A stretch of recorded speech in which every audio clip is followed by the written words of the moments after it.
BodyBags, where horror lies. Hey guys, Rob from Georgia here with you, aka VHS82 apostrophe. It is week 519 here at BodyBags, and I am your regular Wednesday evening host, and I have that for quite some time. Quite a while.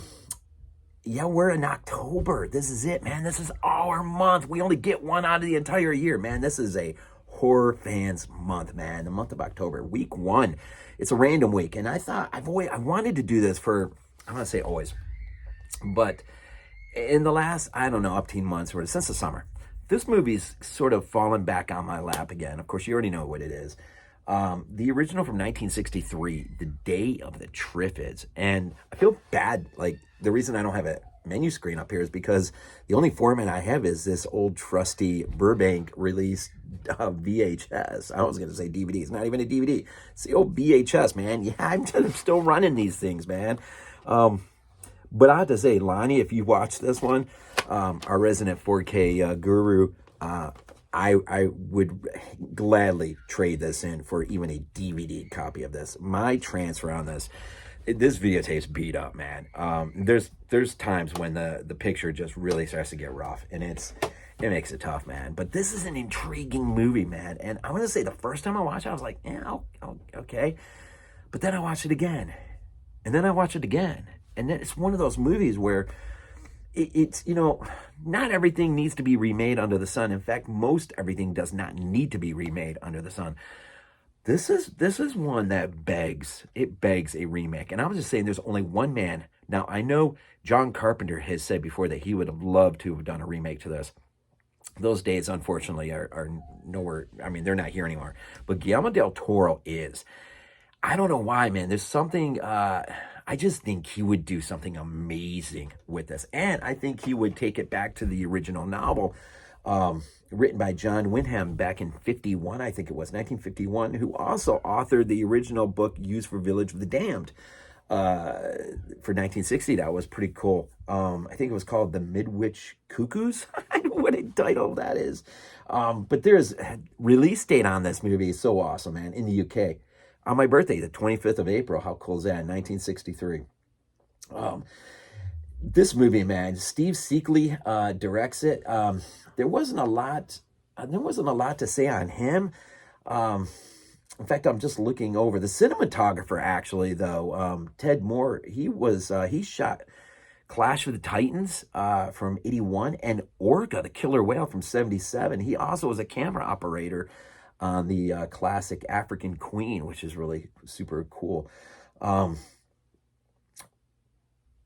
Okay, so what do we have with the Day of the Triffids? I'm gonna, a lot of times I think surely everyone has seen this a million times over, but I would imagine there's quite a few out there that have never seen this or are not that familiar with the novel. And my head is off to Kenneth Murr. I think it was his review that I read that really opened up my eyes into the original novel, and so you give me a better understanding of the picture and what could be if it was ever redone again, but gone back to the original novel, which is a byproduct of the Cold War era antagonism, between us and the Soviet Union. And so really, what do you have here, man? You have, okay, so as far as the movie is concerned, you have our narration at the beginning basically tells us about this type of carnivorous plant that is probably indigenous, but then we find out maybe it's not. We find out that I'm pretty sure that it has extraterrestrial origins, came in on a meteor or something, and there is and so there's sort of a talk about, to kind of set up the antagonist of the film, which is these flesh-eating plants we call Triffids that can literally pull themselves up by their roots and just move, man, and just gorge on human flesh. But if that's not enough, you have a meteor shower that hits, and anyone caught looking at this meteor shower throughout the night, ultimately by morning, is blind. Now, tell me if you didn't see this scene before. Our main protagonist, which is a little different than you get in the novel, Bill Mason, we meet him, he's in the hospital, and it's the night of the meteor shower that's just about to happen. Well, he has just had some sort of surgical operation on his eyes, and so he is all bandaged up, right? So we already know where this is going. And so, as our main protagonist, he wakes up in the morning, and when he wakes up, it's 28 days later, right? I mean, he wakes up into a world that is in utter chaos, man. It's just the blind leading the blind, literally, and plants that are just eating and gorging on humans. It is just a nutty imagery. Now, this is 1963, so there's only so much you can do with it. But this movie manages the type of scope that you don't get very often. Like one of the disappointing things about, say, Independence Day is the scope.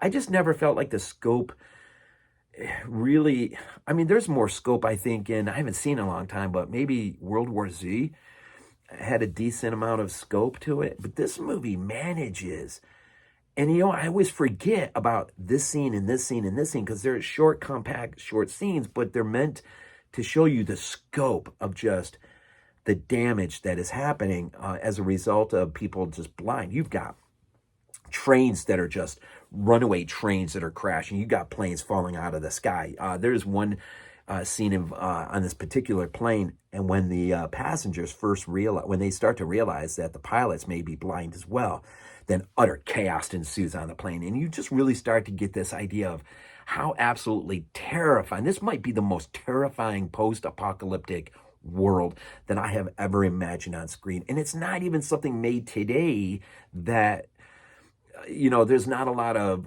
gratuitous violence or mayhem or gore, but it's all lies right there in front of you. It's just thinking about these things. You got runaway ships that are just, once, they run out of fuel or whatever, they're just, they're crashing into whatever.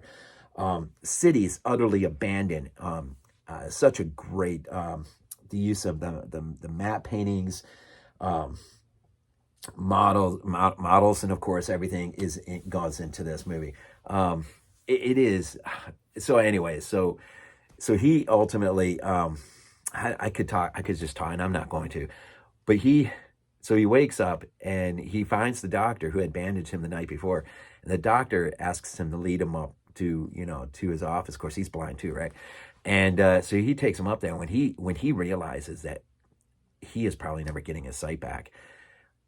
When Mason walks off into another room just for a moment to fetch him something, we hear the crash. He comes running back in. Of course, there's a hole in the window. This guy's literally just jumped through the window to his death. This is the chaos, man, I'm talking about. It's not like heightened in the sense like 28 Days Later is, because it's 1963, but it doesn't have to be for you to think about, I don't want any part of this world. This world is frightening, and that's without the reality of just seeing plants really gorge on people in a really truly updated modern way. And I know this movie has been updated as a series, BBC I think or so. I haven't seen it, so I can't attest to it at all. But eventually he'll make his way out of the hospital, and he'll end up at the runaway or the crash train incident, and he meets Christine, the little girl, or Susan, I think. Susan's the little girl. Christine is the lady that ultimately they'll meet up with her at I think it's like a boarding school of some sort.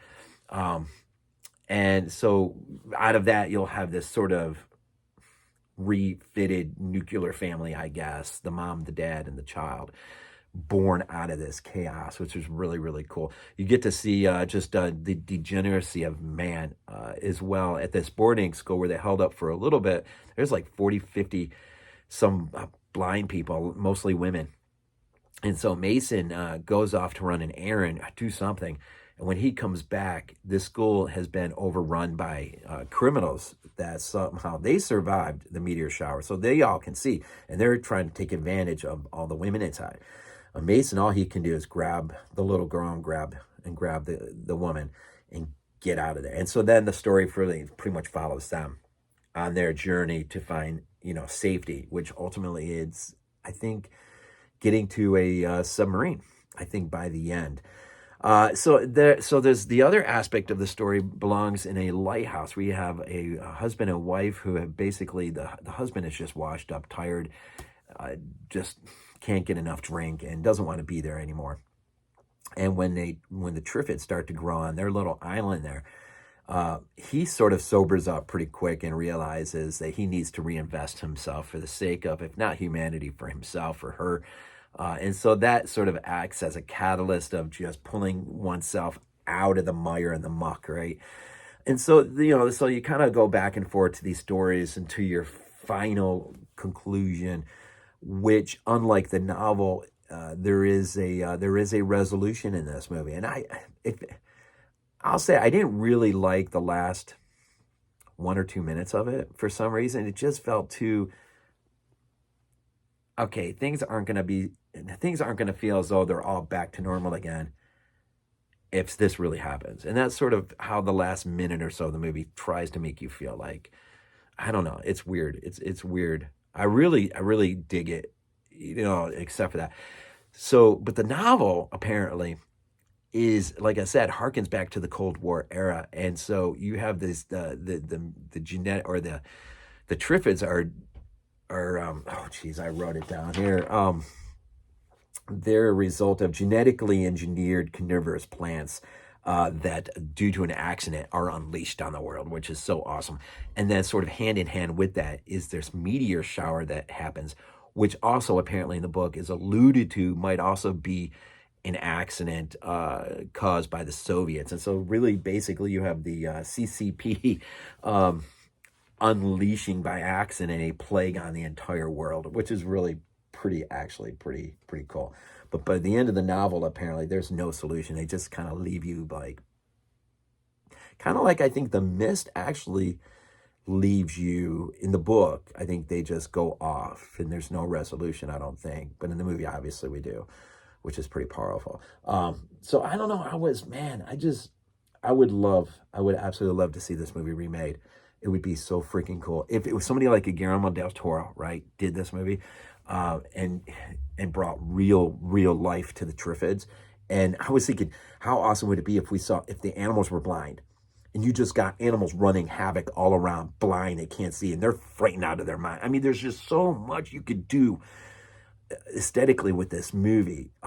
It would just be, could you imagine, just for comic relief, how you'd be right coming out of an intense scene and you just see a moment where this, the camera catches a dog just sprinting across a roadway and just runs smack into a wall or something. I mean, that's just the kind of chaos. You could do so much with a movie like this if you went back into the novel and you really tried to bring this, and it doesn't have to be steeped in Cold War politics, although that would be interesting, especially considering the state of the world today, which I don't necessarily agree with a lot of what's, anyways. It is a pretty horrifying picture right now we have in real life. But anyways, the Day of the Triffids. When's the last time you saw the 1963 Day of the Triffids? And I hope you have a much better copy than my dying Burbank video release, which apparently is 1960. Well, I don't know when the video was released, but it's in bad shape, man. Pictures going, I really need to upgrade big time. So here's one of those cases, Lonnie. Anyways, yeah, I think I said everything I want to say. Day of the Triffids, check it out if you haven't, especially it's the month of October, and it's a little bit of a slow burn, but I think there's a lot of payoff there with a lot what's happening on screen or off screen. Anyways, we always end these things off with Go Bills. This is not a dream. Not a dream. We might be useful to you.